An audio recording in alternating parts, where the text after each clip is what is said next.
Olá, povo querido, povo santo, povo amado de Deus.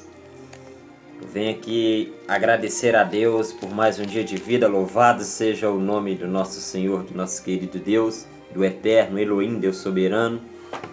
E eu quero agradecer também a presença de cada um, que participa desta página do Reino de Deus com o missionário Daniel, onde é colocado palavras para edificar a vida dos irmãos. E que Deus venha nessa tarde ou noite, você estiver assistindo, ou a parte da manhã ou na madrugada, não importa, o importante é você focar e pegar essa palavra para a sua vida. Que Deus venha abençoar a vida de cada um de vocês, que a bênção do Senhor se espalhe sobre a sua vida, sobre a sua casa, sobre a sua família, e que Deus venha falar conosco em nome de Jesus. Eu tenho uma palavra aqui muito benção, vocês vão entender. O tema da minha mensagem é a queda de Adão e Eva e as 4 árvores do jardim. Abra a tua Bíblia comigo no livro de Gênesis, primeiro livro do Pentateuco, primeiro livro da Bíblia do Antigo Testamento, Gênesis, que significa no princípio. Abre comigo no capítulo de número 2 e vamos ler a partir do versículo de número 4. Amém? Diz assim: Esta é a gênese dos céus e da terra, quando foram criados, quando o Senhor Deus os criou. Não havia ainda nenhuma planta do campo na terra, pois ainda nenhuma erva do campo havia brotado, porque o Senhor Deus não fez chover sobre a terra, e também não havia homem para lavrar o solo. Mas uma neblina subia da terra e regava toda a superfície do solo. Então formou o Senhor Deus ao homem do pó da terra, e lhe soprou nas narinas o fôlego de vida. E o homem passou a ser alma vivente. E plantou o Senhor Deus um jardim no Éden, na direção do oriente, e pôs nele o homem que havia formado. Do solo fez o Senhor Deus brotar toda sorte de árvores agradáveis à vista e boas para alimento, e também a árvore da vida no meio do jardim, e a árvore do conhecimento do bem e do mal. E saía um rio do Éden para regar o jardim, e dali se dividia, repartindo-se em 4 braços. Agora nós vamos pular para o versículo de número 15. Tomou, pois, o Senhor Deus ao homem e o colocou no jardim do Éden para o cultivar e o guardar. E o Senhor Deus lhe deu esta ordem: de toda árvore do jardim comerás livremente, mas da árvore do conhecimento do bem e do mal não comerás, porque no dia em que dela comeres, certamente morrerás. Versículo 21. Então o Senhor Deus fez cair pesado sono sobre o homem, e este adormeceu. Tomou uma das suas costelas e fechou o lugar com carne. E a costela que o Senhor Deus tomou ao homem, transformou numa mulher e lhe trouxe. E disse o homem: Esta afinal é osso dos meus ossos e carne da minha carne. Chamará-se-á varoa, porquanto do varão foi tomada. Por isso deixou o homem pai e mãe, e se une a sua mulher, tornando-se os dois uma só carne. Ora, um e outro, o homem e sua mulher, estavam nus e não se envergonhavam.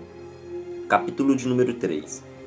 Mas a serpente, mais sagaz que todos os animais selváticos que o Senhor Deus tinha feito, disse à mulher: É assim que Deus disse: Não comereis de toda a árvore do jardim? Respondeu-lhe a mulher: Do fruto das árvores do jardim podemos comer, mas o fruto da árvore que está no meio do jardim, disse Deus: Dele não comereis, nem tocareis nele, para que não morras. Então a serpente disse à mulher: É certo que não morrereis, porque Deus sabe que no dia em que dele comerdes, se vos abrirão os olhos, e como Deus sereis conhecedores do bem e do mal. Vendo a mulher que a árvore era boa para se comer, agradável aos olhos, e árvore desejável para dar entendimento, tomou-lhe do fruto e comeu, e deu também ao marido, e ele comeu. Abriram-se então os olhos de ambos, e perceberam que estavam nus. Coseram folhas de figueira e fizeram cintas para si. Quando ouviram a voz do Senhor Deus que andava no jardim pela viração do dia, esconderam-se da presença do Senhor Deus, o homem e sua mulher, por entre as árvores do jardim. E chamou o Senhor Deus ao homem e lhe perguntou: Onde estás? Ele respondeu: Ouvi a tua voz no jardim, e porque estava nu, tive medo e me escondi. Até aqui. Essa pergunta de Deus, no finalzinho para Adão, na viração do dia, quando ele vem passear pelo jardim, esse horário que ele vem passear pelo jardim é na viração do dia, é às 18 horas. Na viração ele vem visitar antes do seu dia de descanso. Então ele vem ali, todas as vezes Deus vinha ali às 18 horas, para poder recolher o que era dele. Ele ia ali para saber, ele ia pegar um balanço de Adão de como foi o dia dele. Porém, nesse dia foi o dia em que eles caíram em pecado. E Deus perguntou a ele: onde estás? Porque quando Deus chega no jardim, ele não está, ele está escondido. E tem muitas pessoas hoje neste mundo que vivemos que está escondido, está presa, está com medo. E Deus está te perguntando: onde estás? Para focar nesse estudo, a gente começa primeiro a entender que Deus criou um homem do pó da terra e soprou sobre as suas narinas o fôlego de vida. E o homem passou a ser alma vivente. O homem contém 3 elementos: corpo, que é a matéria, que é o pó, alma e espírito. Deus soprou o espírito, o fôlego de vida. Então o homem, o ser humano hoje, ele é corpo, alma e espírito. Quando a Bíblia diz em Eclesiastes, que diz assim que quando o homem morre, ao pó retornarás, está falando do corpo. Ao pó, o homem é pó, então quando ele morre, o pó retornarás. E Eclesiastes fala que o espírito volta a Deus. E a Bíblia diz também que a alma que pecar morrerá. Então o julgamento sobre o ser humano é na alma. Porque o teu sentimento, o teu desejo de comer, o teu desejo de enxergar, o teu desejo de ter as coisas satisfazer, você satisfaz a tua alma. Você sente dor, você sente tristeza na tua alma. Jesus, quando estava ali no Jardim Getsêmani, no Monte das Oliveiras, quando ele passou aquela agonia, ele diz assim: a minha alma está angustiada até a morte. Então o sentimento, as dor, as obras estão na alma. Amém? Glória a Deus por isso, só para dar entendimento mais ou menos para os irmãos. Na verdade, não existia só um jardim do Éden. O Éden é uma coisa, o jardim é outra. A Bíblia diz que plantou Deus um jardim no Éden. Então não confunda, ele plantou um jardim no Éden. Não é o jardim do Éden, ele plantou um jardim no Éden. Ele preparou um local exclusivo, com todas as bênçãos e maravilha, para que a sua criação pudesse desfrutar. Éden significa em hebraico lugar de delícia, lugar onde você tem ali as maravilhas de Deus. Antes da queda, não havia pecado, não havia espinho, não havia abrolhos. O homem vivia livremente ali. E vivia ali cuidando do jardim, que Deus pediu para ele cuidar daquele jardim. E ali Deus plantou várias árvores ali. Em especial, fora daquele território do Éden, do jardim que Deus colocou o homem, havia uma selva cheia de árvores, cheio de locais, onde o homem não poderia entrar e pisar. Deus preparou um lugar para ele. A caída do homem se começa quando ele começa a andar fora do território que Deus deu a ele para poder andar, do local que Deus colocou ele. Então ali Deus plantou a árvore. E veja comigo aqui no capítulo 2, no versículo 9. Do solo fez Deus brotar toda sorte de árvores agradáveis à vista. Então existe uma árvore agradável à vista e boas para alimento. Existe a árvore boas para alimento e também a árvore da vida. Existe a árvore da vida e no meio do jardim a árvore do conhecimento do bem e do mal. Então guarda comigo. 4 árvores, as 4 árvores agradáveis à vista, boa para alimento, também árvore da vida e árvore do conhecimento do bem e do mal. E Deus disse para ele: do fruto de toda árvore vós podeis comer, mas a que está no meio do jardim, a árvore do conhecimento do bem e do mal, dele não toque, não coma, para que você não morra, para que vocês não morram. Deus criou Eva porque o homem se sentia só, e Deus deu autoridade. É bem notar isso, que a autoridade do jardim do Éden, a responsabilidade está sobre a vida do homem. O homem é responsável pela sua casa, o homem é responsável pelo seu lar. A autoridade máxima, o cabeça da casa é o homem, assim como Cristo é o cabeça da igreja. Então, dessas árvores, o que chamou a atenção para Eva? O que chamou a atenção da árvore do conhecimento do bem e do mal? O que tinha nessa árvore do conhecimento do bem e do mal? E o que tinha nas outras? O que chamou mais a atenção da árvore do conhecimento do bem e do mal? Notável que essa árvore do conhecimento do bem e do mal no jardim era uma árvore exclusiva, uma árvore de Deus e uma árvore aonde Deus ia testar a obediência do homem. Ela estava ali, realmente o homem ia passar apenas por um teste de obediência. Então, lá em 1 João, o apóstolo João escreveu assim: não ameis o mundo, nem as coisas do mundo, porque tudo que há no mundo, há concupiscência da carne, há concupiscência dos olhos, e a soberba da vida não procede do Pai, mas do mundo. Mas quem faz a vontade de Deus, este permanece eternamente. A árvore agradável à vista, ele poderia comer. A boa para alimento, ele poderia também comer. A árvore da vida, ele também poderia comer.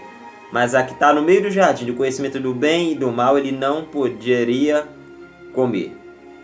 Quando a serpente, ela aparece no capítulo de número 3, capítulo 3, detalhe, Adão e Eva, a partir do momento que Deus, e ele disse para não comer daquele fruto da árvore, eles não despertaram curiosidade nenhuma quanto àquela árvore. Mas sempre vai aparecer alguém para te fazer você curioso. E se você não manter os pés no chão, você cai e quebra a cara por causa da influência do maligno, de pessoas afastadas de Deus que querem te levar para o mau caminho, te dizendo: pode comer, pode ir, pode fazer, porque você não vai morrer. E no capítulo 3, no versículo 6, olha para você ver que interessante. Vendo a mulher que a árvore era boa para se comer, lembrando, está falando da árvore do conhecimento do bem e do mal. Vendo a mulher que a árvore era boa de se comer, agradável aos olhos, e a árvore desejável para dar entendimento. Tomou-lhe do fruto e comeu, e deu também ao marido, e ele comeu. Olha que interessante.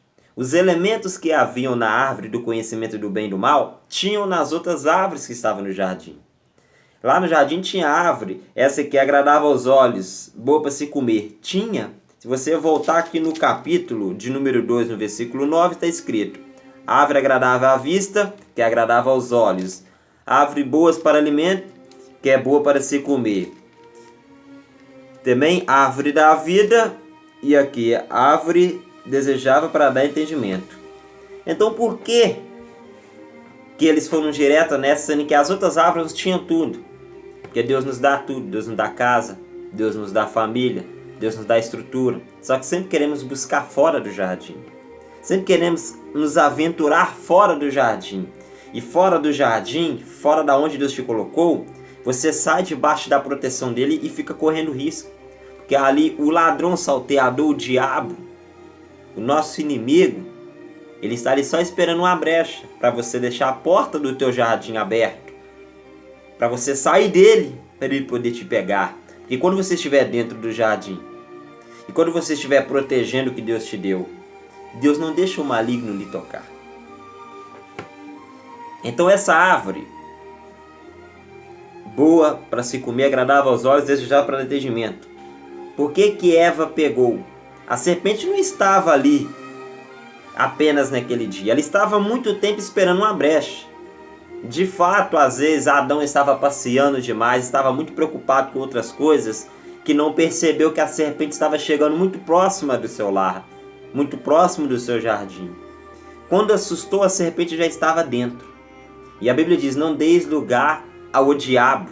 Tem muita gente que dá lugar ao diabo através da televisão, através da bebida, através da amizade, através do WhatsApp, através do Facebook, através da rede social. Tem várias maneiras de você dar lugar para o diabo entrar na tua vida e destruir, acabar com tudo, para te cegar. Então o diabo quis transformar a verdade de Deus em mentira. Ele disse: é certo que não comereis, porque Deus sabe que no dia que você comer, você vai ser igual a ele. Ou seja, o que atraiu eles é o seguinte: eu vou ser igual a Deus se eu comer aquela árvore. Por isso que a Bíblia diz para você negar a tua carne, para você negar o mundo, porque negando o mundo você vai negar a soberba da carne, a soberba dos olhos, a soberba da vida, e assim você vai vencer. Então dessas 4 árvores que ele tinha, não podia comer, ele comeu logo aquela. E por que Deus colocou aquela árvore no meio, além da obediência? Por quê? Deixa eu te dizer, Deus quer ter comunhão contigo. Deus quer ter comunhão com a tua família. Deus quer ter comunhão com a sua casa. Deus ia na viração do dia para ceiar com Adão e com Eva. A árvore do jardim, a boa para alimento, a boa agradável aos olhos, a árvore que dava conhecimento, a árvore da vida, eles poderiam se alimentar dela. E aquela árvore do conhecimento do bem e do mal, só Deus poderia se alimentar dela, era exclusiva. E por que ela ficava logo no meio? Porque no meio, quem tem que ficar é Deus. Quem tem que ficar é Jesus Cristo, nosso Senhor. Ele tem que estar no centro de nossa vida. Então a árvore é justamente colocada no meio para quando ele descer para ceiar, ele está no meio. Então a partir do momento que você abriu a porta para o diabo entrar, para a serpente entrar, ele ficou do lado de fora batendo na porta. Apocalipse 3:20. Eis que estou à porta e bato. Se alguém em casa ouvir a minha voz, abrir a porta, eu entrarei em sua casa, cearei com ele e ele comigo. Deus é maravilhoso. Tem muita gente que colocou Deus para fora. E ele está batendo agora neste momento para você abrir a porta para ele entrar e arrumar esta bagunça que ficou na sua vida, meus queridos irmãos. Oh, Deus tremendo, Deus maravilhoso. Então ela come daquele fruto e dá ao marido. E ele também comeu. E quando Deus pergunta: onde estás, Adão? E ele diz: estava nu, tive medo e me escondi. E Deus fala para ele: quem te fez saber que você estava nu? Por acaso comeste da árvore que eu te ordenei que não comeste? Aí ele pegou a responsabilidade dele, guarde bem isso, e transferiu para a mulher. A mulher que tu me deste, ela me deu e eu comi. Como se o próprio Deus fosse culpado da falha dele, do pecado dele. Então Deus chama a mulher e a mulher foi realmente sincera. Eu fui enganado pela serpente e comi da árvore. Então Deus ele vai dar 3 sentenças pesadas. Primeiro Deus chama o homem e diz para ele, vou ler para os irmãos entender. Deus chama o homem e diz assim, então tá aqui, ó. Então disse o homem à mulher que me deste por esposa, ela me deu da árvore e eu comi. Disse o Senhor Deus à mulher, que é isso que fizeste? Respondeu a mulher, a serpente me enganou e eu comi. Então o Senhor Deus disse à serpente, visto que isso fizeste, maldita és entre todos os animais domésticos, e o és entre todos os animais selváticos. Rastejarás sobre o teu ventre e comerás pó todos os dias da tua vida. Essa aqui é uma sentença para a serpente. E versículo 15. Porém inimizade entre ti e a mulher, entre a tua descendência e o seu descendente. Este te ferirá a cabeça e tu lhe ferirás o calcanhar. Gênesis 3,15, muitos teólogos veem como um versículo profético de uma profecia que se cumpriu metade de um tempo e vai se cumprir metade de outro. Por exemplo, por inimizade entre ti e a mulher. Porque da descendência da mulher virá aquele que pisará na cabeça da serpente, no qual é Jesus Cristo. Então a mulher se torna inimigo da serpente, inimizade entre eles. E tu ferirás a cabeça, e este ferirá a cabeça e tu lhe ferirás o calcanhar. O ferirás o calcanhar está se referindo à morte de Cristo na cruz. Então Cristo ele vai pisar na cabeça da serpente ainda. Então tem um julgamento sentenciado sobre a serpente, sobre o diabo. E no versículo 16, e a mulher disse, multiplicarei sobre modos os sofrimentos da tua gravidez. Em meio de dores darás à luz filhos, e o teu desejo será para o teu marido, e ele te governará. Lembrando que a mulher não tinha filhos ainda quando foi dada essa sentença. Então ela já começou a ter filhos com a dor de parto. Em muitas dores por causa do pecado. E o desejo ficará com o marido, e o marido governará a mulher dentro dessa sentença. Aí Deus já fez o julgamento da serpente, o julgamento da mulher, agora vai fazer o julgamento do homem no versículo 17 do capítulo 3. E Adão disse, visto que atendeste à voz de tua mulher, e comeste da árvore que eu te ordenei para não comer, maldita é a terra por tua causa. Em fadigas obterás dela o sustento durante os dias de tua vida. Veja bem que o trabalho escravo, a fadiga, o suor, a batalha pesada. Não que a gente não fosse trabalhar se não tivesse ocorrido o pecado. Nós ia ter trabalho, mas não esse trabalho fadigado, explorado. Que a vida inteira é trabalhar e trabalhar. Nós vivemos praticamente 80% do nosso tempo no trabalho, põe uns 20% em casa, fora outros compromissos que nós temos. Então tem esses 3 julgamentos. Aí Deus, ele tira o homem do jardim. Ele expulsa o homem e a mulher daquele jardim. Por quê? Porque senão ele poderia comer da árvore da vida e viver eternamente, mesmo estando com a natureza decaída por causa do pecado. Estando caído por causa do pecado. Então Deus tira eles e coloca 2 querubins na porta do jardim para que eles não entrem. E ele coloca uma espada, essa espada de fogo, ela ficava dando voltas sobre o jardim. Ficava dando voltas sobre o jardim. E ninguém poderia entrar lá para poder encarar essa espada. Abraão tentou, bateu de frente. Noé tentou, bateu de frente. Moisés tentou, bateu de frente. Todos os profetas que vieram bateram de frente. Viram que era enorme o fardo pesado de se encarar para poder abrir a porta daquele jardim. Ora, o jardim está fechado, tem 2 querubins, tem espada. E ninguém pode entrar no jardim. Então o homem vai perder a salvação. Adão e Eva vai ficar perdido, andando errante pela terra. Perder o lugar de morada. Deus tirou eles de casa, Deus expulsou eles de casa. Deus é justo. Deus tem um plano de salvação para a tua vida, para que você volte para o jardim. A queda começou no jardim. O cair começou no jardim. Mas Deus, em seu vitorioso Filho Jesus Cristo na cruz, nos traz de volta a entrada, a morada celestial, a nova Jerusalém, o novo jardim, o jardim de Deus, a casa celeste de Deus. Através de Cristo, quando a Bíblia diz que Cristo foi sepultado naquele túmulo, onde Nicodemos e José de Arimateia tem um túmulo novo no qual ninguém foi depositado nele, e ele pede o corpo a Pilatos para poder sepultar Jesus, e vai Nicodemos levar ali o óleo para embalsar o corpo de Jesus. Eles levam o corpo do nosso santo e colocam ele depositado, empurram uma pedra pesada, gigante, e coloca na frente do túmulo, do sepulcro ali, tampando a entrada. Só que a Bíblia diz que de madrugada, no findar do domingo, de madrugada do domingo, de manhã, vai Maria Madalena, Maria, mãe de Jesus, e elas vão lá para poder ver o corpo de Jesus, para poder cuidar do corpo de Jesus sepultado, porque o corpo naquela época não era enterrado num buraco no chão igual se fazem hoje.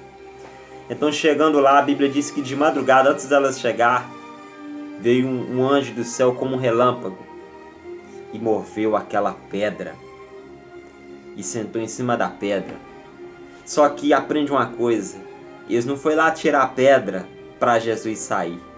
Jesus não precisa que ninguém tire a pedra para ele sair, porque ele ressuscita num corpo glorificado de glória, num corpo semelhante ao dos anjos. E quando o anjo, o querubim, desce e senta em cima daquela pedra, que ele remove aquela pedra, Jesus já não está lá. O lenço que estava em volta de Cristo fica lá em cima, provando que ele estava lá. E quando elas chegam, umas entram e dizem: Jesus não está aqui, ele ressuscitou. Outras dizem: levaram o corpo do nosso Senhor, onde que ele está? Chorando. E o anjo em um dos evangelhos diz: ele não está aqui, ele ressuscitou, como disse que ia ressuscitar no terceiro dia. Vai e avisa os outros irmãos.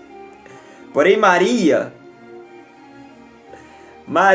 mãe de Jesus, oh glória a Deus, ela está ali, sentada chorando, e aparece alguém e pergunta: por que choras, mulher? E ela diz: glória a Deus, levaram o corpo do meu Senhor Você sabe onde o colocaram? Me leva até ele. E ela pensou que aquele homem era o jardineiro. Ela viu ele, tinha alguma coisa semelhante a um jardineiro. Por quê? Porque da mesma maneira que perdemos no jardim, ele mostra: eu sou o jardineiro. Eu abro a porta para vocês entrar no jardim de novo. A Bíblia relata que ela achou que era o jardineiro. E ele vira para ela e diz assim: Maria! E ela diz que quer dizer Rabone, que quer dizer mestre. E ela já vai tocar nele e ele diz: não toque em mim, porque ainda não subi para o Pai para ser glorificado. Mas vai e avisa os irmãos que eu estarei convosco na Galileia. É tão interessante notar que eles estão reunidos, elas correm e falam. Vem o apóstolo João, vem Pedro, todos correndo para ver o Senhor, para ver de fato o que as mulheres disseram. E eles testificam, chega lá, só vê o véu em volta e não vê Cristo. E eles voltam para sua casa e estão guardados, sentados na mesa, reunidos. E Jesus entra, não bate na porta, ele entra e sopra sobre eles o Espírito Santo e diz: recebeis o Espírito Santo. E ele senta na mesa e come um pedaço de pão, um pouco de mel, voltando a ter a ceia juntamente com eles, a ceia que eles perderam no jardim. Então Deus quer te convidar nessa noite para você cear com Ele, para Ele entrar na tua casa, para você voltar para o teu jardim, porque só Ele vai fazer você morar e reinar com Ele no reino milenar que Cristo tem. Você quer viver juntamente com Ele? Só Ele pode te levar. Só a cruz dele pode te levar. A cruz do Calvário pode levar você para viver com Ele. Não há outro nome sequer debaixo da terra, nem na terra e nem no céu, a não ser Jesus Cristo, que pode salvar a tua alma do inferno que foi preparado para os demônios, para o diabo e os seus seguidores. Deus quer um plano de salvação. Deus tem um plano de salvação. E Ele te convoca e te chama nessa noite. Ele quer cear na tua casa. E Ele te dá a vida eterna. Aquela árvore que eles não comeram, que Deus protegeu, colocou os querubins. Deus resgata o teu povo através do sangue, através do preço. E você tem acesso à árvore da vida. Apocalipse 22 está escrito: aquele que quer, venha e beba de graça a água da vida, que faz fluir para a vida eterna. Que Deus abençoe a vida de cada um. Que Deus que vocês fecham as portas, não deixe o inimigo entrar no teu jardim, bagunçar a tua casa, bagunçar a cabeça da tua esposa, a cabeça do teu marido, a cabeça dos teus filhos. Sejais vigilante, cuide do que Deus te deu, cuide do teu patrimônio, não saia como aventureiro pela selva, fique no território que Deus te colocou. Que Deus abençoe a sua vida, em nome do Pai, em nome do Filho e em nome do Espírito Santo de Deus. Em breve estaremos de voltas, em nome de Jesus. Ore pela minha vida, pela vida da minha família e por este ministério. Louvado seja o nome do Senhor. Amém, meu Deus. Graças te damos. Amém.